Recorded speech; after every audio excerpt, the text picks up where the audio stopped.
ഹൃദയത്തിൽ കൂടുകൂട്ടാനും ഇനി എന്റെ കരളിലെ പ്രണയമാവാനും ഇനി എന്റെ ജീവനിൽ ശ്വാസമാകാനും പുനർജനിക്കാം നമുക്കൊരു ജന്മമെങ്കിലും.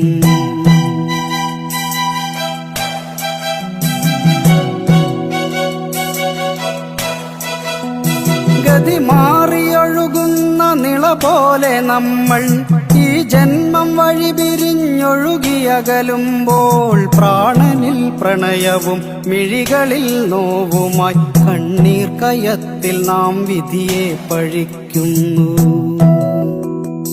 പ്രാണനിൽ പ്രണയവും മിഴികളിൽ നോവുമായി കണ്ണീർ കയത്തിൽ നാം വിധിയെ പഴിക്കുന്നു.